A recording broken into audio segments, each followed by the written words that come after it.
This morning, many of our neighbors are feeling the impact of the shutdown. Thousands of workers now in limbo, unsure of when their next paycheck will come. And joining us this morning is Representative of Maryland's 2nd District, John Olszewski Jr. He represents the parts of Carroll and Baltimore counties, as well as part of Baltimore City. Good morning to you. Thank you for taking time to talk with us.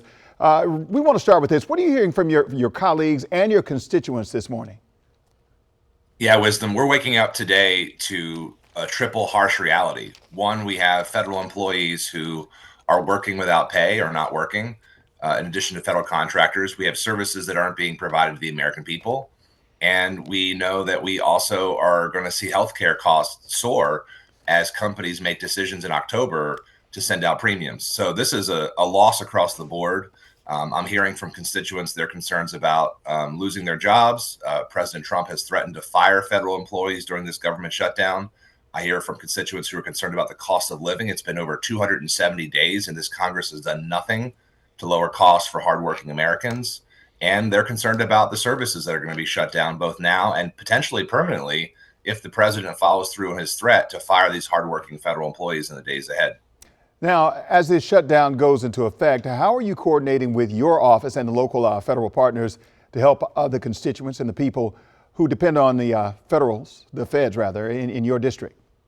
Yeah, great question. We have over 22,000 residents in my district alone are employees of the federal government. That's not counting contractors.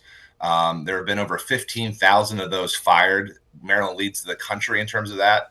As this shutdown happens, we are coordinating with our colleagues in Congress. I was in Washington yesterday and the day before. I'm ready to go back at a moment's notice so we can get a bipartisan deal done to open the government responsibly.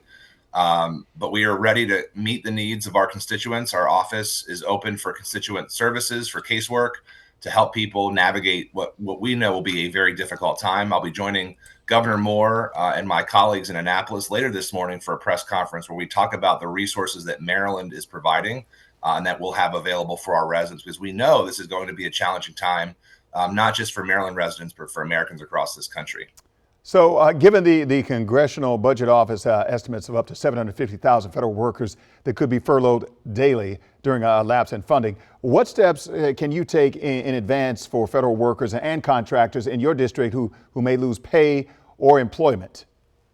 Absolutely. Great question. So I've already signed on to a bill that my colleague, Congresswoman Elfreth, and U.S. Senator Angela Alsobrooks has put forward that would allow for unemployment benefits to be made available to these hardworking federal employees that are showing up without pay. These are people who have, bills to pay, a mortgage to make, feeding their kids. And a lot of these individuals are living paycheck to paycheck. So we're hoping that we can pass that. I also introduced legislation that would prevent President Trump and his administration from firing any of these employees during a government shutdown. It's my hope that even as we negotiate how to keep the government open, these are the kinds of common sense pieces of legislation that Republicans should join Democrats to support. It's my view that these employees are not supposed to be political pawns. These are people who have given their lives in service to a country that they love, to their fellow Americans. These are Democrats, Republicans, and independents alike. And so we're really trying to put forward protections to make sure that we can help employees get through in this very difficult time, and to make sure that they're not being used as political pawns in this moment where the government is now shut down. All right, real quick before we go, some federal functions like courts, agency oversight, safety inspections, they may not be sustainable beyond just a few days of the shutdown. How long do you expect your core federal operations in your district to be able to hold out in this? And what contingency plans do you have if this goes longer than anyone anticipates? We're still making sure that we are, and my office in particular, will stay open throughout. However long this lasts, we are still looking into how long those other core services might be open, and trying to work with our partners both at the federal level but also state and local levels to develop those contingency plans.